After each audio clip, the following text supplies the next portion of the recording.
I mistakenly kissed my boyfriend's twin brother.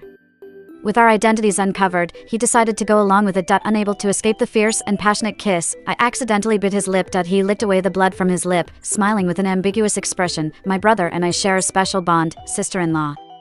Biting so hard, my brother will know it. In the morning, I woke up thirsty and went to the living room to get some water. The cool water running down my throat eased the slight discomfort in my throat and diluted the drowsiness. Daniel was away on a business trip, leaving me alone, feeling a bit out of place. If he were home, there would always be a glass of warm water on the bedside table. When I woke up, I heard a familiar sound, and the apartment door opened. I looked up and saw Daniel. The person I was longing for just a second ago suddenly appeared in front of me. Daniel. Without thinking, I left my slippers behind, put down the glass of water, and hurried to embrace him. Plunging into his arms, I rubbed my head against his chest for a while, taking a deep breath in his embrace. It smelled like a faint floral fragrance, not the familiar scent of soap. Without thinking too much, maybe his clothes had just been washed in the hotel. Wasn't he supposed to be away on a business trip for half a month? Why did he return so soon? I stretched out my arms and hugged his slim waist. He stiffened for a moment, then opened his arms and embraced me. Leaning against his left chest, feeling his strong, increasingly rapid heartbeat. The warmth of his skin transmitted through his clothes, conveying intense emotions. As we locked eyes, his thick eyelashes fluttered lightly, tempting me like a brush, scratching an itch in my heart. His arms around my waist gradually tightened. I could feel his strong desire, but I was surprised by his restraint. I leaned closer to him, first pretending to look pitifully into his deep eyes. Then lowered my gaze to depict his tightly sealed lips. "Don't you want me, Daniel?" As he was about to respond, I pressed my lips against his cheek. That kiss unleashed his restrained desires, and he instantly took the lead. Absence makes the heart grow fonder.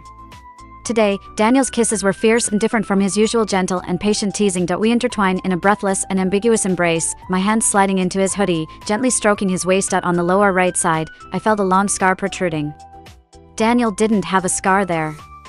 Something wasn't right. My mind went blank instantly as I pushed the person in front of me away. His gaze still stuck to me like a thread, entangling me layer by layer. I took a step back, my voice trembling. You're not Daniel."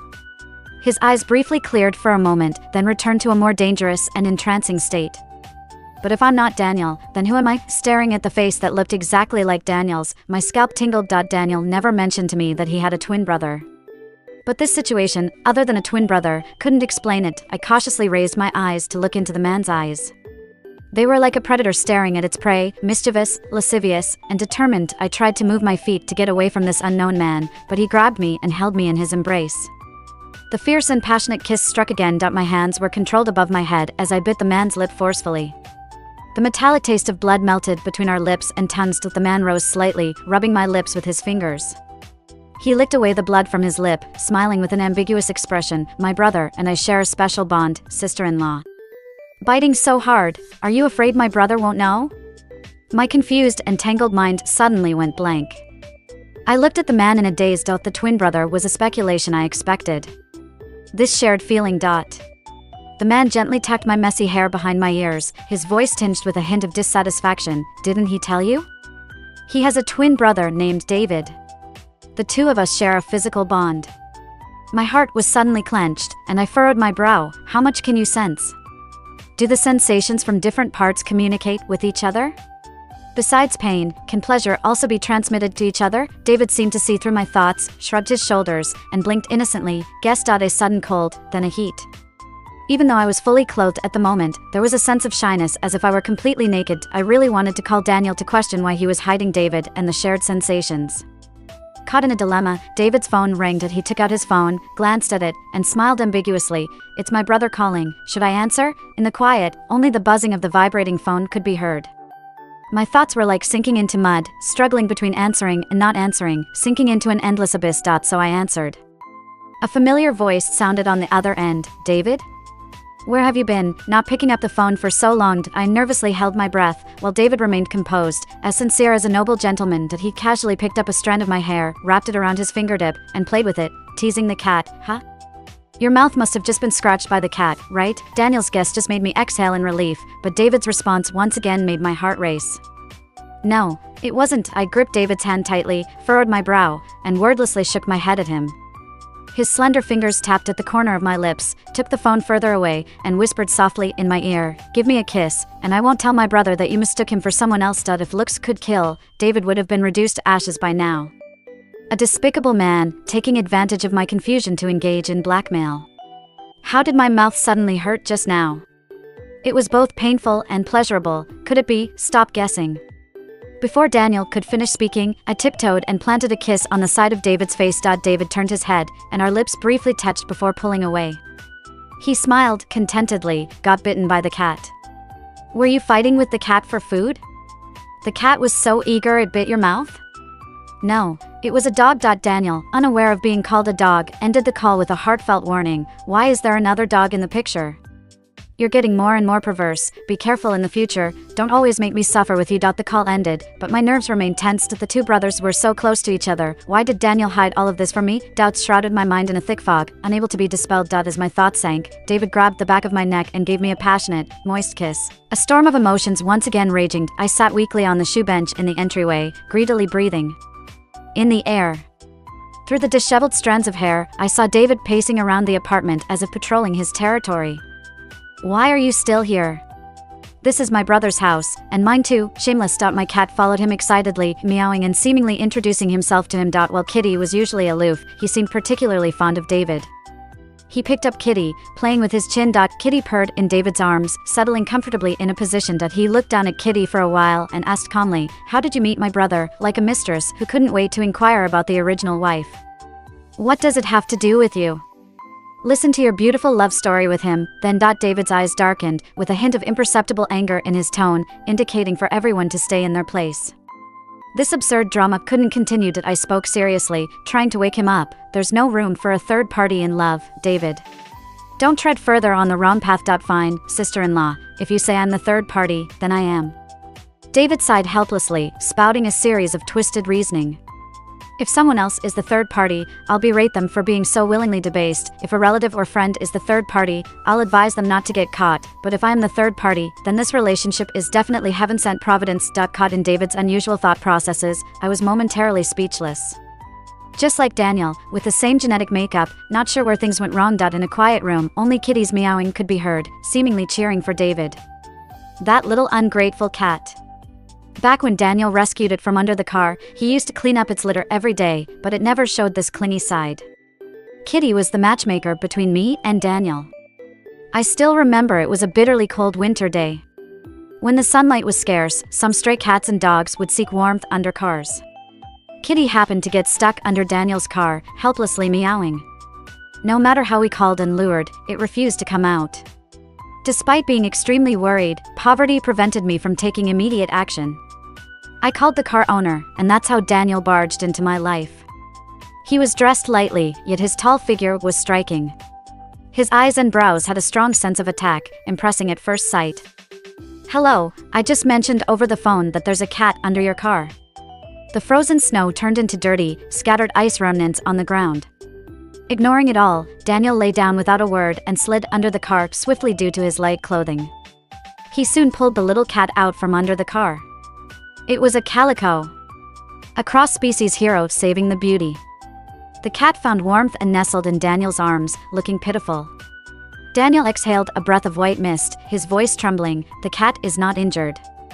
His ears and nose were red from the cold. And his clothes were dirty, making him look pitiful too. Is this cat yours? Stray cats in winter already had a hard time surviving. Next year, after their mating season, they might have to raise another batch of stray kittens. I looked at the calico with pity, then smiled at Daniel. If you don't intend to adopt it, then it's my cat now. Our eyes met, Daniel smiled and nodded slightly, handing the cat to me. He was about to speak when he frowned, turned his back, and started sneezing repeatedly.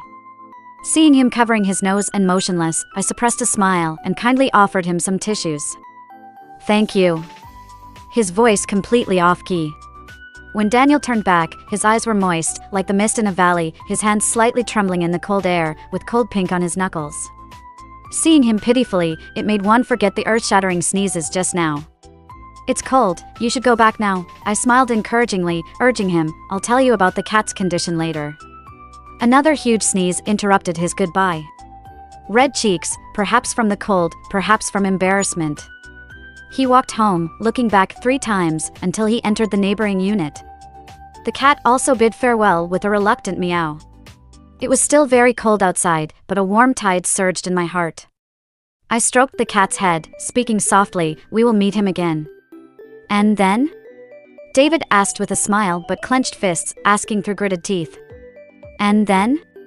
I took Kitty for a checkup, and through the phone number, I added Daniel on WeChat. I told him Kitty was very healthy and to take care of himself. I also sent him a video of Kitty. In the video, a model from my cabinet flashed by. I remember that conversation vividly. "Mang MK.4M tank? Are you also into model making?" "A hobbyist." Daniel didn't exude the typical know-it-all attitude some men do, either questioning my skills or lecturing me. As enthusiasts, he simply showcased his own works and collections. He had many rare car models and Gundam figures. There were unfinished models on the workbench next to the cabinet. I took a closer look, and it was a limited edition military model. Can I visit your place to see them?" "Of course, and I also want to see your models, but that'll have to wait until I recover from this cold." A chance encounter laid the foundation for love, with handsome and beautiful, compatible personalities, and common interests. In the back and forth, the sparks of love naturally collided. We would assemble models together, he would grind the parts, and I would change the colors. Model after model, it felt like the crystallization of our love, witnessing our happiness. Occasionally, we would also hold hands and go to model exhibitions, returning home with a full load. Once, Kitty chewed up the model I had just assembled. I was so angry that I wanted to shave all of Kitty's fur off. Though Daniel had also put a lot of effort into that model, he remained patient and comforted me. "It's a limited edition Kitty model, there's only one." Seeing me calm down, he silently repaired the model, giving it his best and putting his heart into it. Afraid that Kitty wouldn't learn from her mistake, Daniel took matters into his own hands and brought all his models to my house, while Kitty and I moved to his place. With the passage of time, our relationship grew deeper. Every corner of the apartment was marked with traces of our life together. Despite Daniel's hidden feelings for David and their shared empathy, I never doubted the love he showed me. David looked away, speaking cynically. Cunning Daniel, he just wants a free labor force. But it's not free. Daniel willingly gave me all his models, even got them notarized. How could I not know about that? My unwavering gaze pierced David. After a moment of silence, his face became serious. "So, when did you start liking Daniel? Was it love at first sight?" David forced a smile with a hint of bitterness. "In your interactions with him afterward, didn't you find him to be different from that first impression?" Indeed, he was different. At first, I thought Daniel was carefree and impulsive, but later I discovered he was actually calm and cautious. I didn't pay much attention to this aspect. I once thought a certain friend of mine was a cold beauty, only to find out she was just an ordinary girl. I joked about this with Daniel. He smiled faintly and explained that having a cold makes people act foolish. David heard this explanation, his tone calm but filled with profound sadness. What he dared to say was that the one you fell in love with at first sight that day was me. These words struck me like a lightning, cutting through layers of doubts, leaving me shocked. His inquiries about Daniel and my first meeting were not akin to a third party asking about the mistress, but rather the rightful owner seeking a confirmation of the theft. I didn't even need to ask for verification. Kitty's closeness to David was the most compelling evidence. Looking back at David, his moist eyes filled with resentment and sorrow, brought back the memories of that cold winter day. In that warm room, I felt as if I were in an icy cave. The first time we met, I told my brother that if that girl ever reached out to him, he must tell me, but he didn't. After work was over, when I wanted to come see you again, he told me you were already in a relationship and getting ready to move. I believed him because he was my brother. If I didn't have this feeling that something was off, he would have continued to deceive me. David lamented the love that ended before it even began, and the betrayal and deceit by his own brother. Tears filled David's eyes as he struggled to speak. I couldn't help but feel sorry for him, just like the first time we met. Kitty clumsily climbed onto his arm, trying to lick away his tears. His emotions seemed to overwhelm his rationality as he raised his hand to grasp Kitty to wipe his tears away. Feeling sorry for him, I handed him a tissue. David took the tissue, and as the memories flooded back, tears welled up in his eyes and fell more and faster. "You fell in love at first sight, you should have loved me instead," he muttered. Would there be a love based on familiarity with Daniel if not for the love at first sight with David? I dare not think about it. Everything is a mess. My love at first sight for David is real, and my growing affection for Daniel is also genuine. The melodramatic plot twist of loving the wrong person is happening to me. This world is truly a big theater troupe. Daniel took credit for David's work and kept it from me, so I found out the truth and knew Daniel was wrong, but I didn't blame him. Towards David, I no longer resisted, and there was even a hint of guilt. Feeling lost, I awkwardly apologized to David. "I'm sorry." From the standpoint of societal morality, as I was already in a relationship with Daniel, I could only apologize to David. But he immediately interrupted my apology, not giving me a chance to refuse. "It's not your fault, I don't blame you. You haven't spent time with me, how can you differentiate between me and Daniel after just one meeting? It's Daniel who deceived me, but why am I the one getting hurt when it's clearly not my fault? I deserve to be the one abandoned, right?"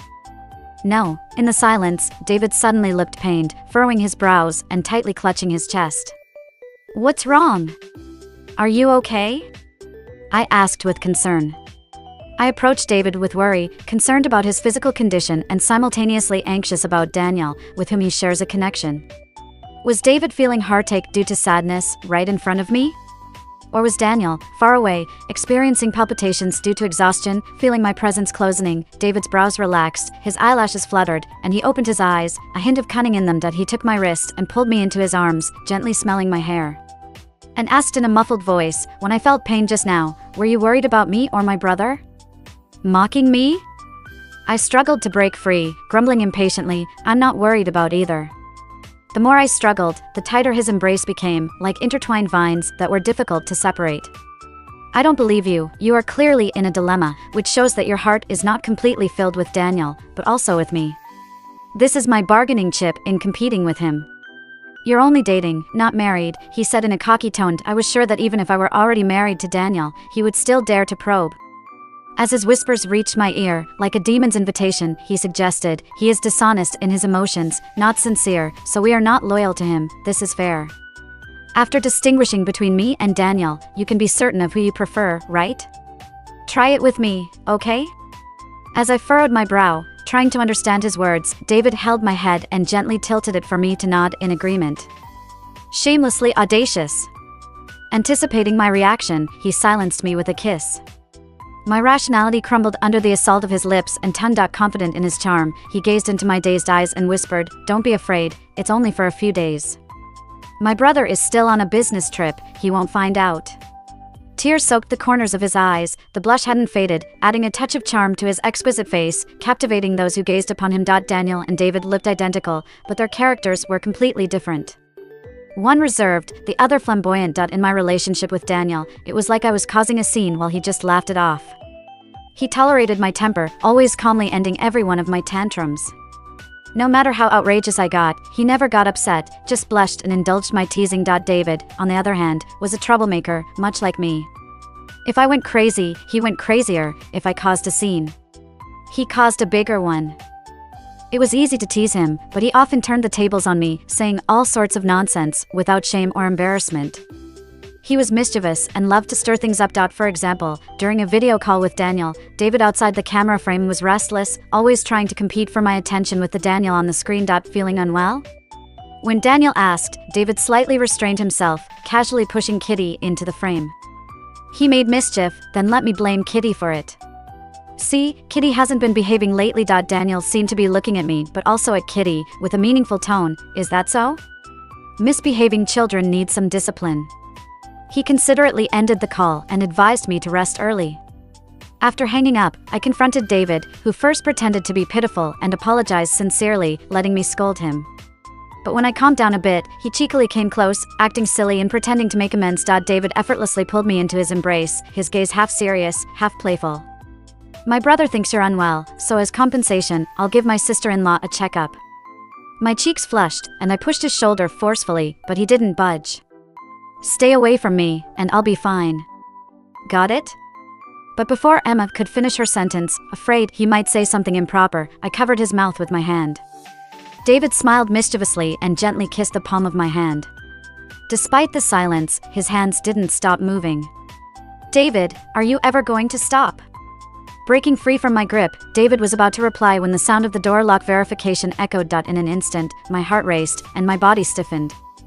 I awkwardly turned my head to see Daniel dragging a suitcase, standing at the doorway. Daniel looked tired, with faint dark circles under his handsome eyes. Unlike a hysterical outburst, he remained composed and calm, gazing fixedly at me and David, his expression blank and inscrutable.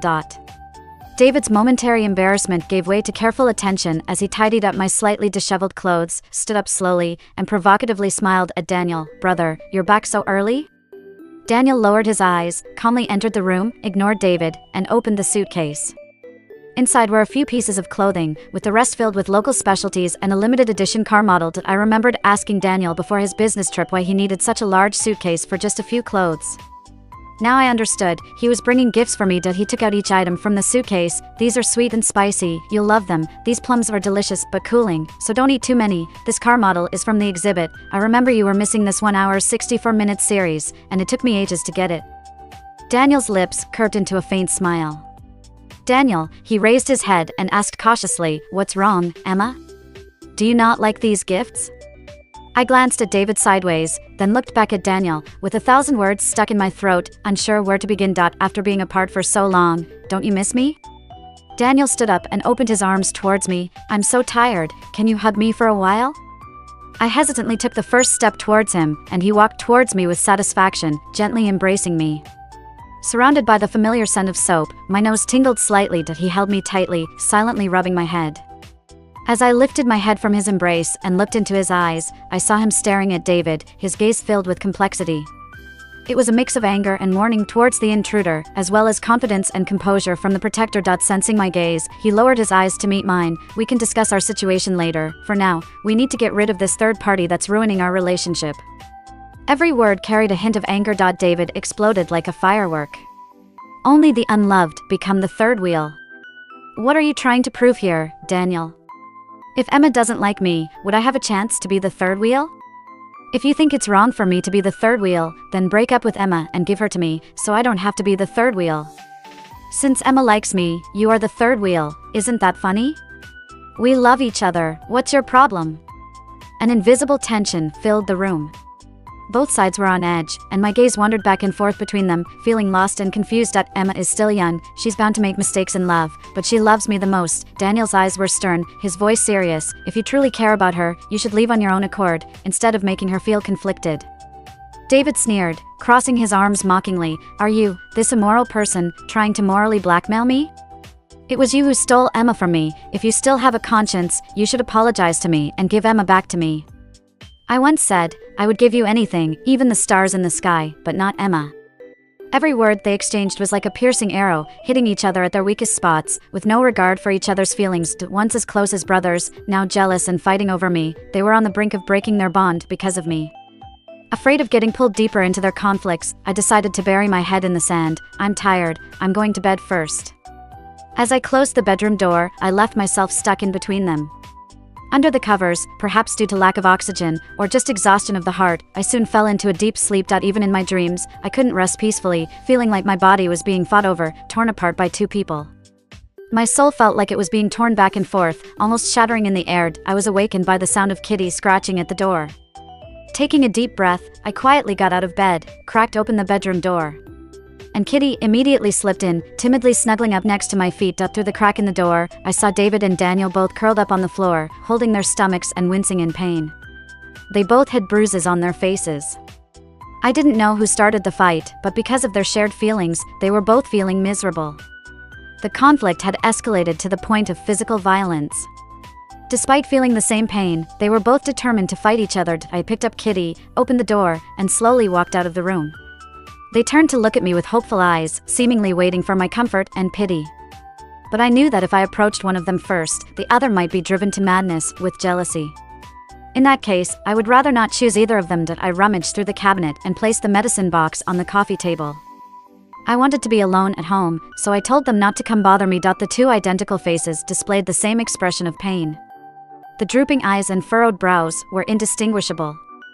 I made sure to tend to their wounds before resolutely leaving them behind amidst their intense gazes. Returning to my own home, my heart finally settled. Kitty crawled back to her familiar spot, contentedly falling asleep. The figurines in the cabinet remained silent. Unable to sleep, my mind filled with thoughts I couldn't share with anyone. I opened my phone and blocked all messaging apps, then anonymously asked on a forum, both twin brothers like me, what should I do? Having no one to confide in, I concealed our identities and shared our complex story with strangers online.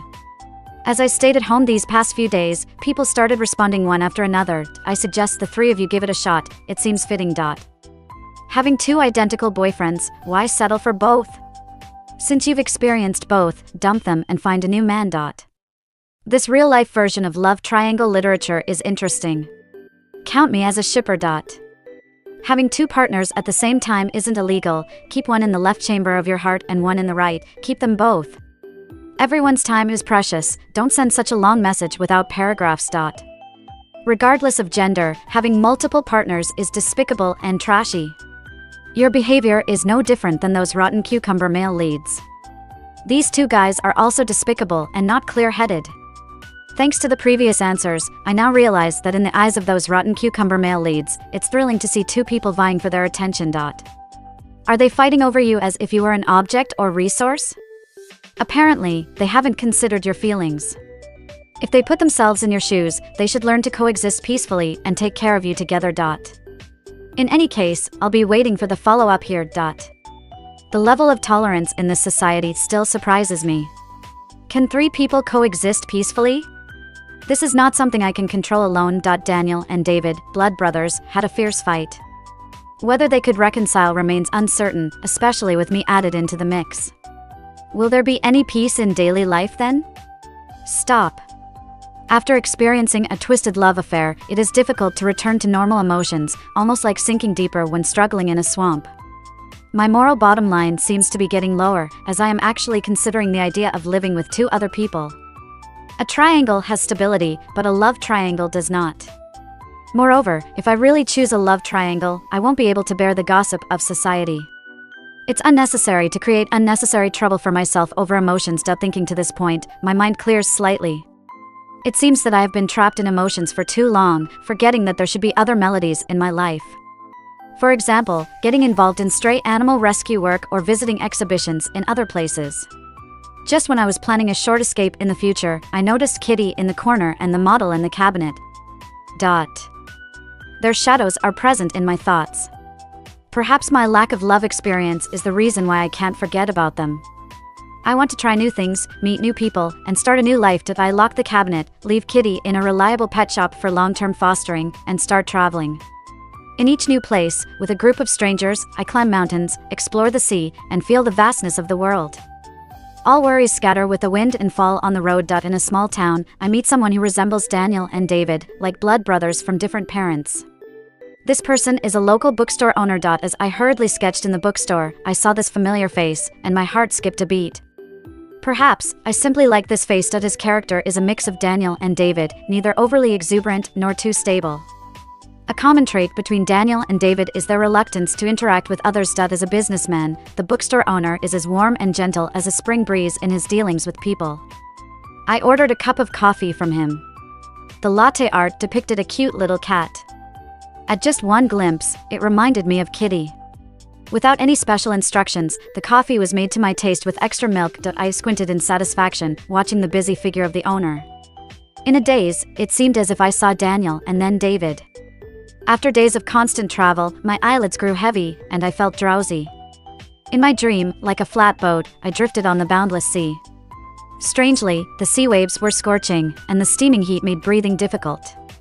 A big wave hit, the boat capsized, and I was pulled into a whirlpool, enveloped by a warm current, dragged into the abyss. When I woke up, I was still at the table in the bookstore.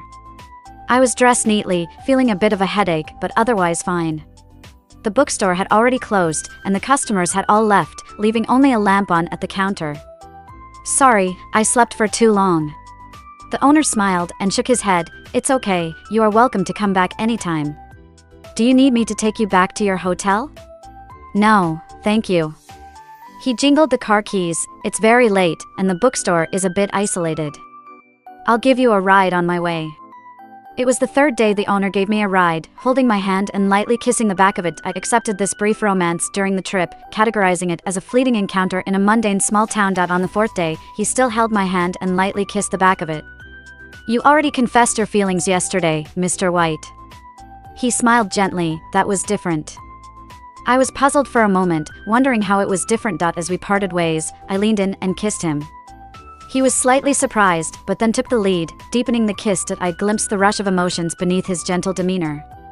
In that moment, when he held the back of my head, I thought of David. This kiss, without any structure, purely skilled, was his unique style. I reached inside his coat, but I didn't feel any scars. It wasn't him. Surprisingly, I felt a tinge of disappointment. Not satisfied with my distraction, Mr. White playfully nibbled at my lip. However, he really seemed like him. Perhaps it was fate giving me a fresh start. Another day of kisses, and it was completely different.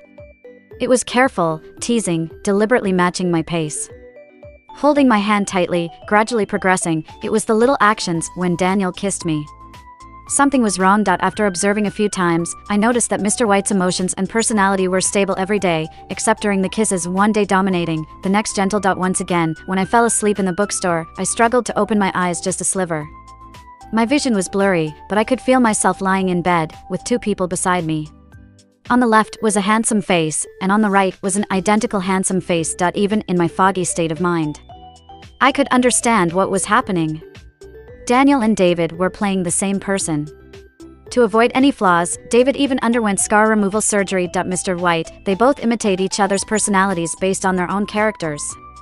They share a connection, are familiar with each other's emotional state, characteristics, and habits, but they do not know the details of each other's kissing styles. Well, not knowing is actually normal, truly knowing is what's unusual. In the midst of the confusion of emotions and passion, their true characters are most easily revealed through their kisses. In their conversation, I gradually unravel the truth behind this romantic encounter. What if Emma finds out our true identities? We have been pretending to be the same person all along. Whoever she ultimately guesses the name of wins, while the other exits, to avoid making Emma unhappy. But what if she never finds out? Then we will continue taking turns pretending to be Mr. White, so as not to put Emma in a difficult position. Can't the three of us live together? If Emma leaves without saying a word, it means she would rather not choose anyone at all and not get involved in this illicit love affair. We must not be too selfish.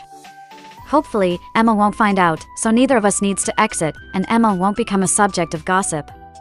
We can't offer Emma a healthy love, so let's just play at having a healthy love. Feeling as if I'm back at the table in the bookstore on the ground floor, I prop my chin in my hand and slowly open my eyes. Do these two brothers have any morals? They are deceiving and acting, even playing at hypnotizing. Do these two brothers lack morals? They are still considering things from my perspective. They have some morals, but not much. I take a moment to update the question. They are now pretending to be the same person and dating me, thinking I don't know. As for what others comment on or respond, I no longer concern myself with it. Observations made during the journey have broadened my thoughts, and I am no longer as troubled as before.